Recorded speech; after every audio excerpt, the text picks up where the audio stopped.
O uso de metformina em idosos tem que ter um cuidado muito maior do que com os adultos. Nesse vídeo eu vou explicar para vocês 5 cuidados que eu tenho com os meus pacientes idosos que fazem uso da metformina. E no final do vídeo eu vou deixar uma curiosidade muito interessante sobre a metformina. Fiquem comigo até o final do vídeo. Muitos que me assistem aqui no canal gostam de medicamentos naturais e fitoterápicos. Então, para vocês uma curiosidade, a metformina vem de uma planta, a Galega officinalis, que é usada como remédio medicinal desde a Idade Média. A metformina, em específica, foi descoberta em 1922, ou seja, já está sendo usada há mais de 100 anos.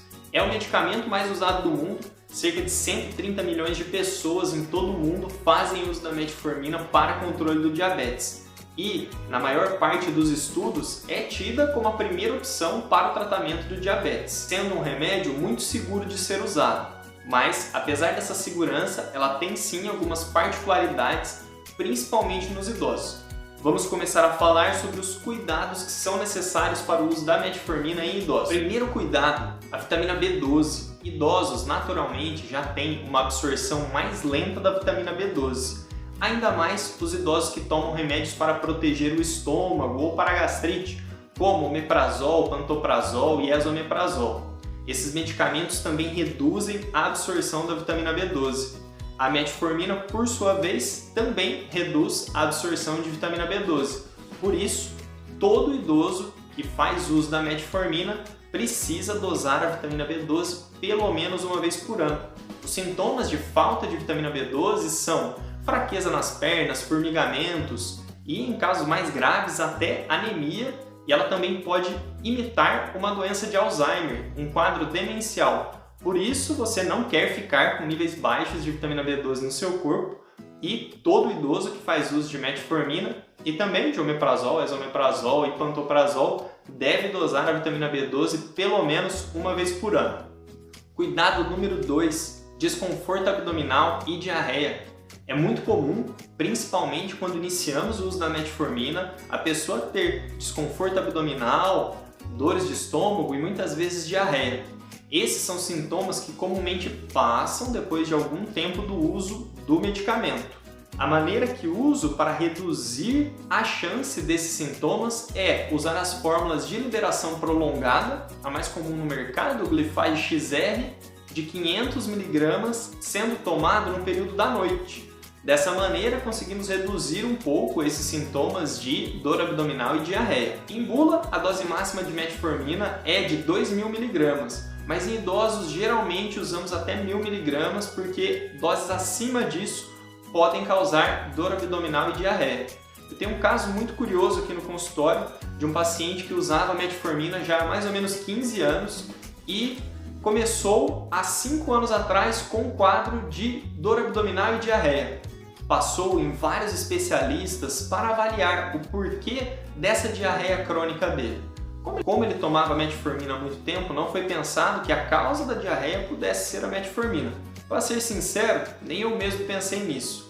Como ele tinha mais ou menos 5 episódios de diarreia por dia, eu sugeri a ele trocarmos a metformina por outro medicamento, pensando em reduzir de 5 para 4 ou 3 vezes as idas dele ao banheiro. E, para nossa grata surpresa, ele teve uma melhora completa dos sintomas de diarreia depois que suspendemos a metformina. Então, temos que ter esse cuidado, principalmente em pacientes que têm um intestino um pouco mais sensível. Portanto, no idoso, dar preferência para as formulações de liberação prolongada e, quando começar o medicamento, começar a ser tomado no período da noite na dose de 500 mg. Cuidado número 3, a perda de peso. Pode parecer inicialmente uma vantagem da metformina, e é uma vantagem principalmente nos pacientes jovens, a perda de peso. Porém, em idosos, em especial nos idosos com mais de 70, 80 anos que têm um perfil mais magro, a perda de peso pode não ser positiva. Em especial nos pacientes com sarcopenia, ou seja, baixa massa muscular. A perda de peso no idoso normalmente acarreta junto dela uma perda de massa muscular inicialmente e não uma perda de gordura. Por isso, nos pacientes idosos que têm baixa massa muscular, baixo peso e diabetes, que começam com um quadro de diabetes, a metformina não é uma boa primeira opção. Às vezes, nesses casos, eu prefiro usar uma classe de medicamentos que se chama inibidores de DPP-4, que não tem efeito sobre o peso, nem ganho, nem perda. E os medicamentos que têm ganho de peso no diabetes, como glibenclamida e glicazida, elas aumentam o risco de hipoglicemia, então eu evito usar esses medicamentos em idosos. E nesse mesmo perfil de idoso que já tem um baixo peso e um risco maior de quedas, eu também evito o uso da pioglitazona, que é um outro medicamento para diabetes que aumenta um pouco o peso, porque ele aumenta um pouco o risco de pequenas fraturas ósseas, como fratura em ossos do pé e ossos da mão. Então, a metformina naquele idoso magrinho não é uma boa primeira opção de tratamento. Pode sim estar no conjunto de medicamentos, mas deve ser utilizada com cuidado. O conhecimento que estou passando nesse vídeo, com certeza vale o seu like e sua inscrição no canal. Faça isso, que isso me empolga muito em continuar produzindo vídeos como esse para vocês. Cuidado número 4. O uso excessivo de álcool. Como todos sabem, o álcool é metabolizado no fígado, ele é processado no fígado. E a metformina também é processada no fígado. O uso excessivo de álcool aumenta o risco de uma complicação rara, mas potencialmente fatal da metformina, que se chama acidose lática. O álcool e a metformina estão sendo processados no mesmo local. E quando você faz uso abusivo de álcool, pode não sobrar espaço para o fígado conseguir processar a metformina. E isso pode levar a essa complicação rara e fatal que se chama acidose lática.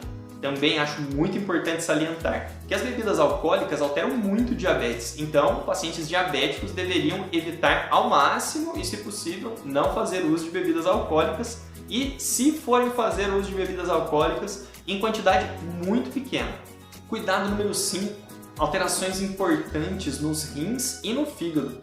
Pacientes que têm alteração renal importante, já próximos a ir para a hemodiálise, ou que tenham alterações na função do rim, com clearance de creatinina mais baixo, com uma função de filtração do rim mais baixa, devem usar a metformina com muito cuidado em doses baixas ou evitar o seu uso e usar outros medicamentos. No caso de doenças do fígado, a mesma coisa. Deve-se evitar o uso da metformina, pelo mesmo risco da complicação que citei antes, a acidose lática, que é uma complicação rara, mas potencialmente fatal. Por isso, é sempre interessante, antes de começar o tratamento com a metformina, pedir um exame de creatinina para avaliarmos a função do rim.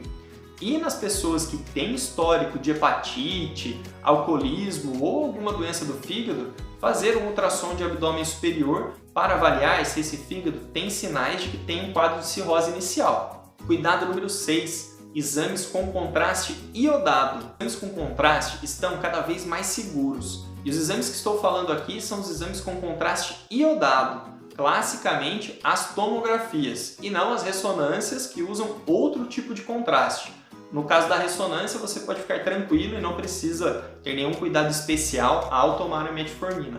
Mas os exames com contraste iodado, como disse, estão cada vez mais seguros pelo uso de contrastes não iônicos. Esses contrastes têm menos quantidade de iodo e levam a menos reações adversas. Porém, nos pacientes idosos é muito comum uma combinação de problemas de saúde, uma alteração discreta de função do rim, junto de diabetes e o uso de metformina. Então, nesses casos, eu acho prudente se suspender a metformina com 48 horas antes da realização de exames iodados. É uma suspensão de medicamentos que não vai causar problema nenhum para o paciente no controle do seu diabetes a longo prazo. Nesse período que o medicamento estiver suspenso, prestar mais atenção ainda na parte de alimentação e atividade física, que com certeza o paciente não terá nenhum problema de ter suspendido o medicamento e irá fazer o seu exame contrastado de maneira muito mais segura. E uma curiosidade que eu recebo muito aqui no consultório em relação à metformina é que os comprimidos de liberação prolongada, eles vão liberando a metformina de maneira lenta ao longo de todo o trato gastrointestinal. E a tecnologia do comprimido é que ele vai liberando o conteúdo que está no interior e fica com uma casca. E essa casca sai inteira nas fezes. Então muitos pacientes têm a impressão de que o comprimido não foi absorvido, ou de que eles têm algum problema intestinal porque estão evacuando o comprimido inteiro.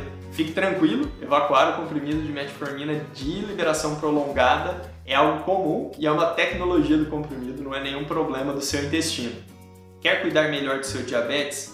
Então clique nesse vídeo onde eu falo de 10 alimentos deliciosos para você comer sem ter peso na consciência e cuidar muito bem do seu diabetes. E também deixem seu like, se inscrevam aqui no canal e compartilhem esse vídeo para que eu fique empolgado em continuar produzindo conteúdos como esses para vocês. Obrigado!